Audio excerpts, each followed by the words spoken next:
Hey folks, Craig Lavati here with the Houston Museum of Natural Science and the Beyond Bones Zoomcast. No, I'm not on a vacation. I'm just in my apartment courtyard.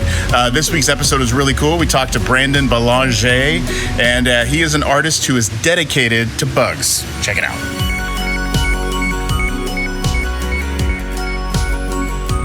Howdy folks, Craig Lavati here with the Houston Museum of Natural Science. This is, of course, the Beyond Bones podcast. And today, co-host Kat Havens, she is getting a root canal. So I don't know exactly what root canals entail. I guess you root and canal somebody's teeth. But filling in today is producer Johnny Henberger. Hello. How are you doing, Craig? Another bald guy on camera. There's way too many bald people today. Kat always rounds it out because Kat has really nice, gothic black hair, and then there's us. Today's episode is really cool, really special. We're talking to an artist, Brandon Ballengée. Did I say it right, Brandon? That's very good. Ballengée. Okay. I have a weird last name. I'm not saying your last name is weird, but whenever I see people with challenging last names, my heart goes out to you because I know what it's like growing up that way when people are going to mispronounce things and all that good stuff. You weren't in the military, were you, Brandon? No. Okay. If you have a weird name you have a weird last name in the military, not fun. Not fun at all. I can imagine. But we're really excited to have you.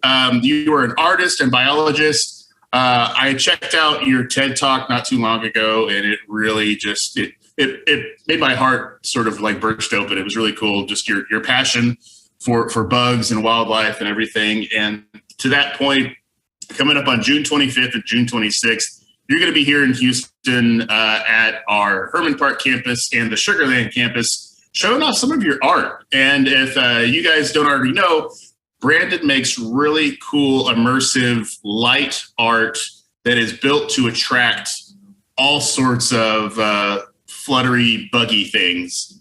And it's really cool. And it attracts, not only does it attract bugs, it also attracts families. And Brandon, it's just really cool to see your art at work because it attracts all these bugs that people normally probably wouldn't see. Yeah, I mean, that was part of the inspiration or motivation is to try to get people interested. I mean, first of all, just kind of looking and then interested in a side of nature that, most of us don't spend any time paying attention to unless we're trying to swat them or spray for them or, something like that, or keep them out of our kitchen. But a really vital side like insects and arthropods are so important for our survival. I mean, upwards of 60, 70% of our food somehow involves arthropod activity, whether it's pollination or it's arthropods breaking things down, helping the nutrient cycle so our crops can grow, all of those things. And it's really a side that we don't pay that much attention to normally. Yeah, well, there's also a societal sort of like this block we have when it comes to bugs. We don't think of them as part of the ecosystem. Sometimes we, like to your point, we think of them as a nuisance. Yeah, exactly. So with the sculptural series, I realized I was thinking about it this morning. I'm like, geez, I've been doing this for almost 20 years and it seems so fast. I've got some slides to show you. Yes.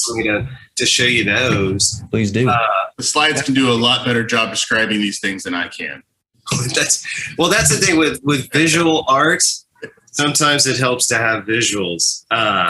So as I was saying, I realized this morning that I've been working on these for almost 20 years in different parts of the world. And it all started many years ago in the La Selva field station in Costa Rica. And La Selva had some UV lights out, and I had brought some portable ultraviolet lights with me. And I took bed sheets from the field station. I ran off in the jungle in the middle of the night by myself, which is always a really smart thing to do. No cell phone. Yeah, with no cell phone, absolutely not. Put up the sheet, put up the UV lights, and within a few minutes, there were just all these amazing arthropods, like moths and beetles and just this incredible diversity. And so I left it for a few hours, and I was just kind of blown away. And so it was all these insects coming and making more insects. And the next night, I did the same thing. set it up. But this time I brought students with me. And these were mixed undergraduates from Hartwick College. We were teaching a neotropical evolution and art course. And the students were really into it. So it just like, there was like an epiphany, like a black light bulb turned on, right? And it was just, here we are. We have this UV light, we have these sheets, we have insects coming. The insects are fascinating. The insects are making more insects. And literally, like, it was great. So the insects were telling the insects were telling their friends and telling their exactly. friends. So it was like all the insects were making more bugs, and then I invited people to watch. And I'm like, this is great public art. The students were really into it, and then I need to censor this. Yeah, a little bit. Oh, well, it's PG-13. Yeah, I'll unblur it now. And I got consent forms from these two moths. Anyway, thank you. Anyway, what I realized is it was fascinating to watch the insects. I love that experience. My students loved it. And I thought, this is great public art. I can really plug this in and try to make this into what now I call trans-species public art. So it started with these very simple installations, very minimal. Like the one that we saw a slide of a minute ago was this one that was 100 feet tall in a bog in Ireland at a sculpture park there. And it was fantastic. And then over time, they've evolved into more and more different shapes. So I've actually started to, from a design or an aesthetic standpoint, become more inspired by the shapes of the insects themselves. So this is based on green darner wings, this huge dragonfly that we have a lot of in Houston, as well as Louisiana. And this is another one. This is Charlotte, North Carolina. This is a giant one based on tiger swallowtail. Now, is that permanent? Neat. That's out there? Permanent one. Yeah, both the last two are both permanent. Okay. So, and with that scale, the first one that you just see, it was started at the Smithsonian National Zoo in Washington, D.C., and then it went to Central Park, and now it lives permanently in a sculpture park called the Carl Sterner Art Trail in Easton, Pennsylvania. And then this one is in Charlotte in a subdivision. Cool. And this is at a city park. This is based on an emperor gum moth.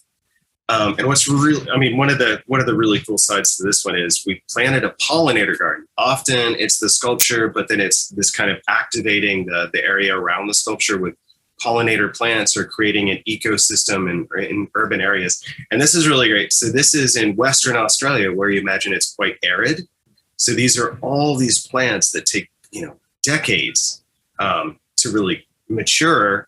And then the pollinators there are not just insects or hummingbirds or bats, but it's also these little marsupials, these little mouse-like creatures that come up and they pollinate with their whiskers. I've never even never heard about this before doing this project.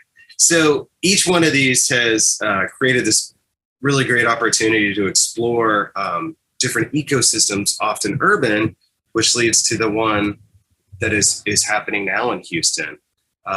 So with this project, the monarch butterfly is you see that symbolism all over Houston. That's one of the things that really struck me when I first started to do site visits. And I started to look around and realize this was so much a part of the iconography of Houston, especially I think in the Chicano Latin community. And so wanted to somehow use a cultural symbol. And that's how I came up with this one.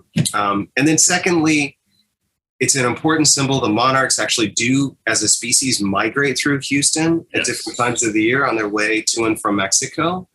And then secondly, it's an important symbol for us from a conservation standpoint now, because we realize that some monarch populations have declined by like 98%. But the flip side is monarchs are declining, and they're actually on the table right now whether or not they're going to be listed as a federal endangered species. However, because people have become aware of these declines, we're planting more and more milkweed. So some of the populations over the past 5 years have started to kind of creep back up a little bit, I think because we're recreating habitat. So I wanted this to not only be a cultural symbol for the city, but also to be able to have this conversation about hope, right? The fact that just through conservation and education and in small direct actions, we're actually helping the species survive. And hopefully that'll inspire other people to, do this more and more in their backyards. Yeah, at HM&S, we have spring and in the fall, we sell milkweed for our plant sale that benefits the Cockerel Butterfly Center. And so, the people all year long are looking for milkweed because they love to attract these monarchs and every other pollinator you can imagine. And it's funny, people really, since I've joined the museum team, I've noticed that nothing gets people more excited than butterflies, it seems like. And I guess it's the part of as an artist, you can probably imagine it's the beauty aspect. They're like, flying flowers. I always say it. They're like flying flowers. There's these beautiful things, and they have a lot to do with, our very existence. And people here really do love monarchs, and it doesn't hurt that, that we're like a way station, for their migration. Yeah. So it's fantastic. And I think it's like Houston is such a major city, that arguably, I think now we're all in agreement. It's probably the third largest city in the United States. The fact that it's able to have viable habitat for these butterflies is fantastic, and really like a symbol of what people can do in their backyard, not just in parks, but actually just independently by having small wild spaces. It seems to be helping and working.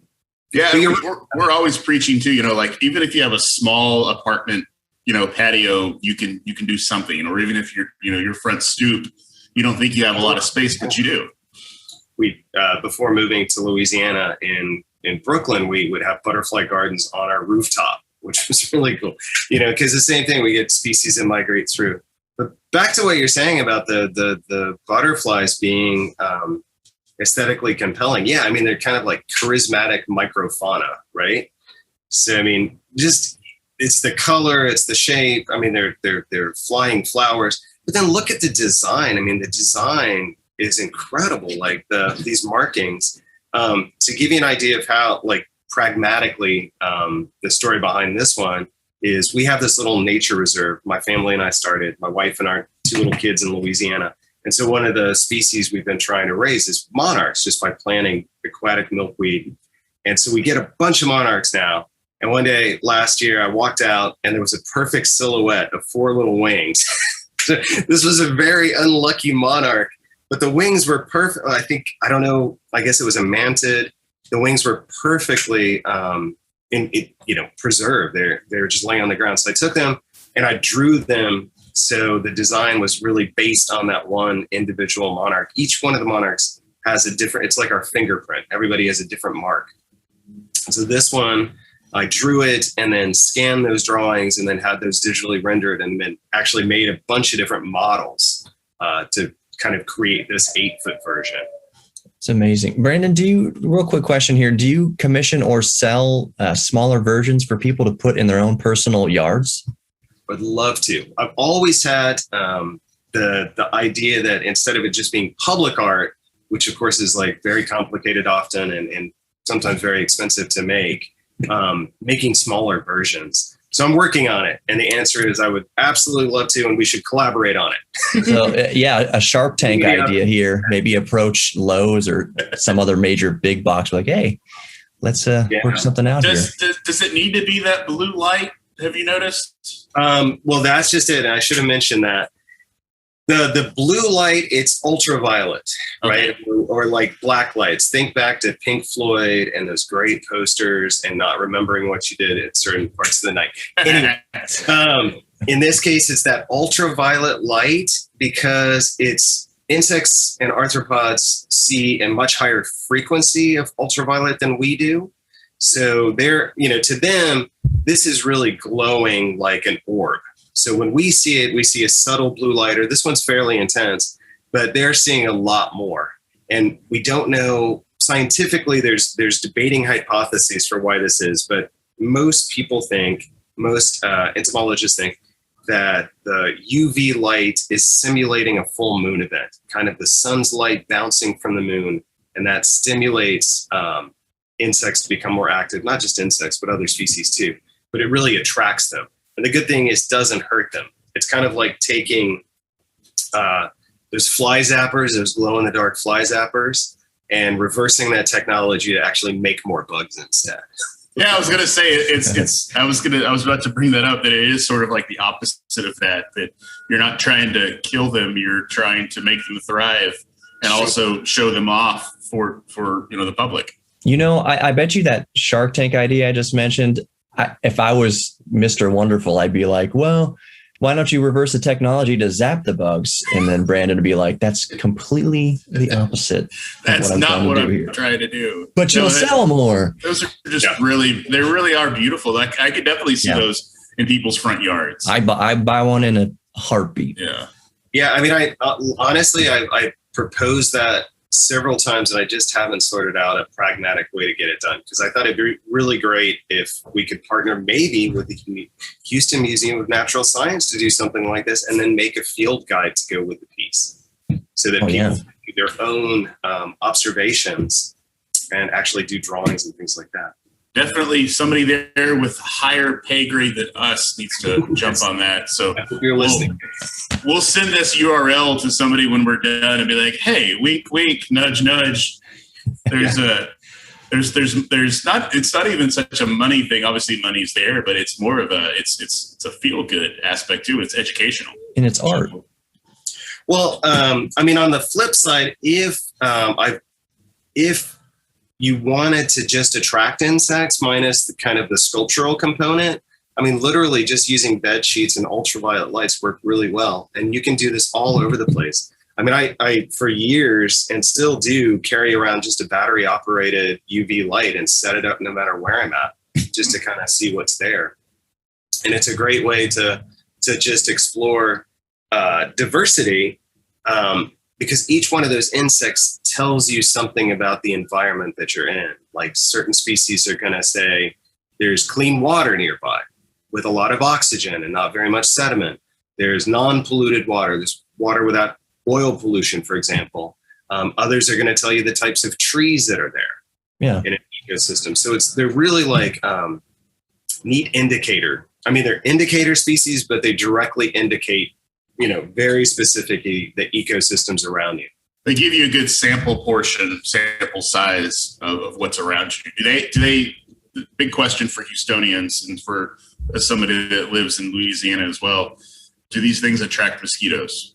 They don't. We will while we're watching. We should. It's just, for the most part, mosquitoes are attracted. It's the female mosquitoes that are of some species. We should say there's an awful lot of mosquitoes that won't even go for humans, that are attracted to the way we smell, the chemicals that we're producing, our heat and our CO2. So if we do end up seeing mosquitoes attracted to this, it's very rare. It's the males, which don't bite anyway. The males of some species actually are pollinators, which I'm not sure.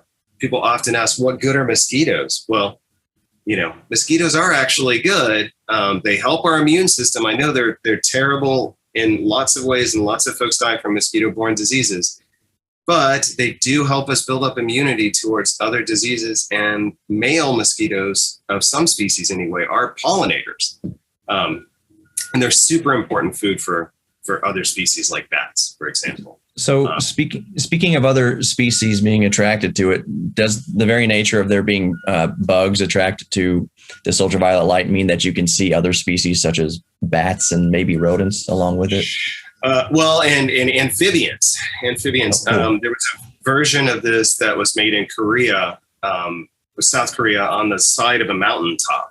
And it was really, really cool because it ended up, we left it running only for 3 weeks. The thing is, you have to figure out, if you're having something like this going, how it's not really going to disrupt over time that local ecosystem. Because if you left it on for year after year, you would end up attracting all the insects to one spot, and all the predators would learn that it's like a buffet. Right? Right. So in Korea, over the course of 3 weeks, what happened is it was up long enough that insects came, and there were literally hundreds of Luna moths, these big, gorgeous, big green moths that were attracted to it, and all these great beetles. But the toads learned very early on that this was a great spot to hang out at, because insects would hit, and then some of the beetles especially would fall to the bottom. So then you had these toads. Then you had snakes that were gathering to eat the toads. Wow. And then bats fluttering around the top. And this was at a relatively young forest in South Korea. So it was really neat. So it does over time attract other species, and spiders. Spiders are very fast to learn, even in a night. They'll be attracted to the light. They'll see the movement of the other insects, migrate over and build a nest on it.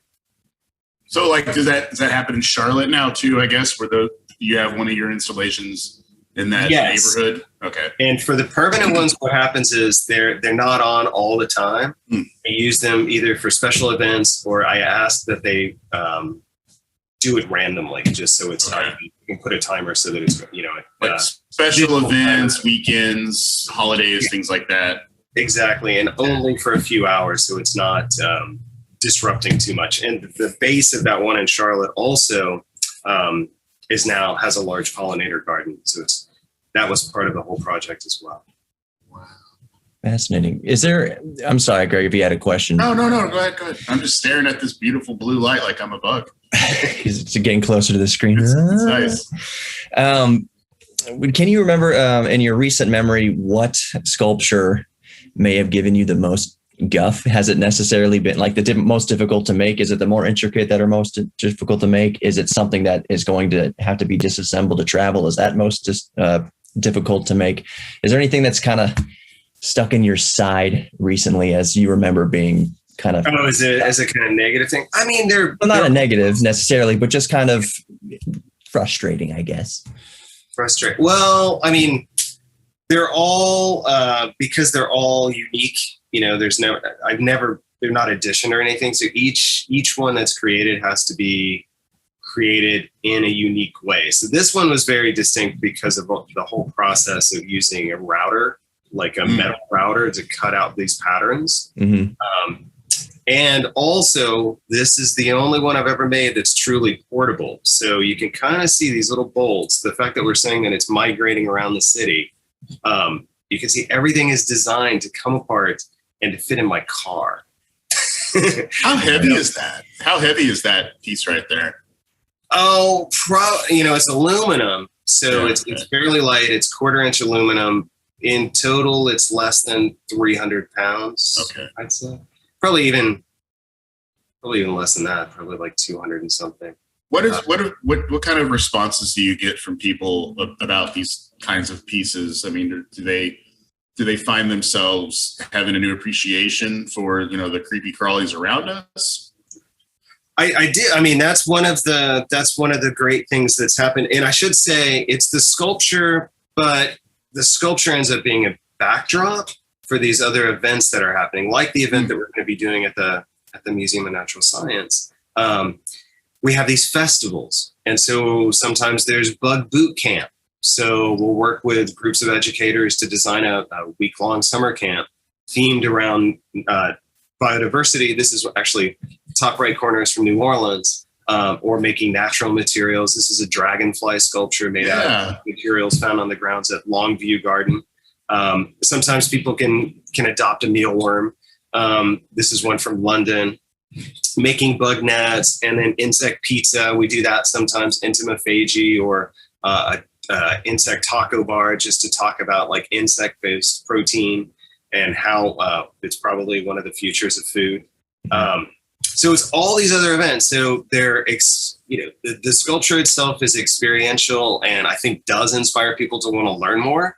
And what I find is every time we set one of these up, no matter where it is, people are blown away by the amount of diversity, right? Just like all the shapes and all the different colors. And then just learning there's all this whole other side that's not going to bite them, that's not going to end up trying to eat their cookies in their pantry or whatever. And they're just trying to survive too. And they're a part of our greater ecosystem we have here. Sure. Okay, so you have the one so you're doing the one at Herman Park. You're going to set one up at Herman Park, the Herman Park location. Sugarland, obviously. And those are both two wildly different areas too. So I'm so excited to see the differences and then you said did you have another one in your downtown Houston, or at one point you had one down there? It was last weekend. It was migrating through some of the Buffalo Bayou Park system. Okay. And then at the very end of the month, or the very end of the summer, September 4th on Labor Day weekend, we're going to be having bug stock.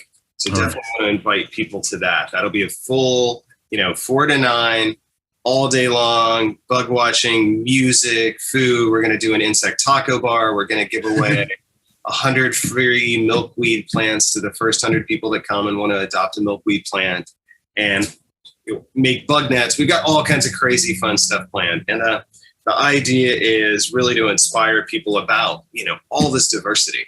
And, especially near the bayou, you've already known about the bat colony over there and everything on Waugh, but I can only imagine the kinds of things that get attracted near the bayou over there, near Buffalo Bayou. I can't even fathom what you're going to start seeing over there. Pterodactyls. Yeah, probably. There's just a lot of that's the thing too. And to your point earlier, Houston has so many different little pockets of diversity. And when we have visitors that come here, they don't really realize until, either they fly in how green Houston actually is. Yeah. It's incredible the amount of, you've got full on Gulf of Mexico habitat, into like semi-arid desert habitat, into, subtropical rainforest. It's incredible, the diversity. And so you see that reflected in the insects and other species. And the fact, you've got this incredible, like, bat bridge experience in the middle of one of the largest cities in the world. It's fantastic. It would be awesome if it wasn't for the heat.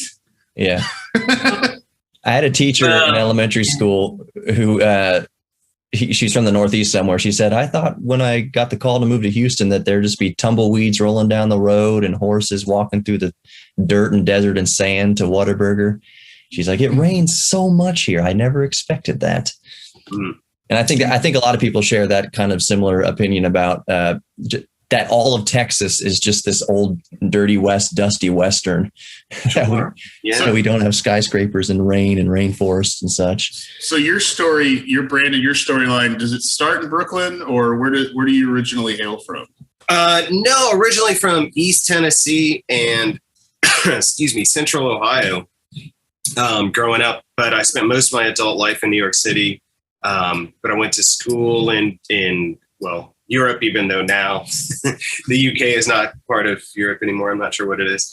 But we moved to Louisiana 5 years ago. And part of it was really the impetus. Since I was a kid, I always wanted to have a nature reserve. It's like people would have asked me what I wanted, what's the one thing you want out of life? I want to have a nature reserve. And so that was a big part of it. I also, we wanted to be part of a community that we felt like we could, really share our ideas with. And the cultural diversity in South Louisiana is phenomenal. It's like New York City and Houston, those are both melting pots. Well, South Louisiana is a slow cooked gumbo of cultures. So it's Native American and Creole and Caribbean and French and Spanish. And it dates back, and now more recently, Vietnamese, of course, Central American. So it's like this slow mixing of rich cultural diversity, and then you plug that into subtropical ecosystems, right? We're on the edge of the Chafalaya Basin, which is the largest swamp in the Americas. So it's just chock full of biodiversity. So what we did is we moved from Brooklyn.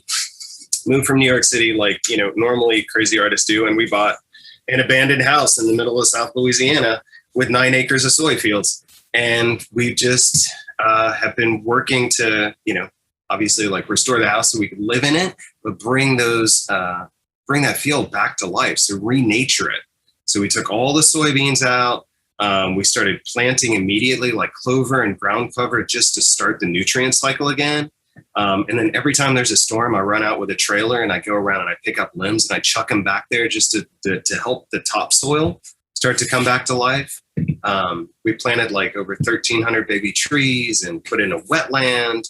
And we've got about almost 2 acres of what's called Cajun prairie, which is the kind of the southeasternmost portion of where the Great Plains were. So really unique blend of flowering plants and tall grasses, just to create pollinator habitat. And also we're exploring how that Cajun prairie is sequestering carbon. So we're actually looking at how we can, look at ways we can utilize some of the land and some of the habitat to have a positive benefit for climate. And then we've been fortunate enough, since we started going, we've been doing community festivals, like invite you all to come to this thing we call the Halloween Art and Nature Festival. It'll be October 30th this year.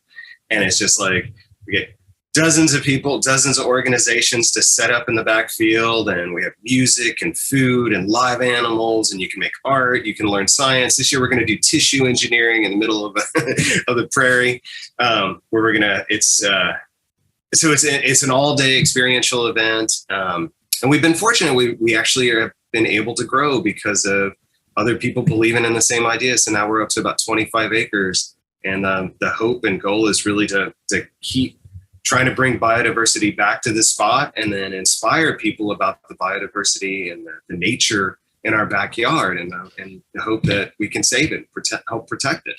The Gulf Coast is just, for everybody who's listening to this is probably from the Gulf Coast, but guys, we really live in a magical part of the country, and it's just it's really great that we have all this diversity right in our backyard. And you're not that far away from like fun places like New Orleans.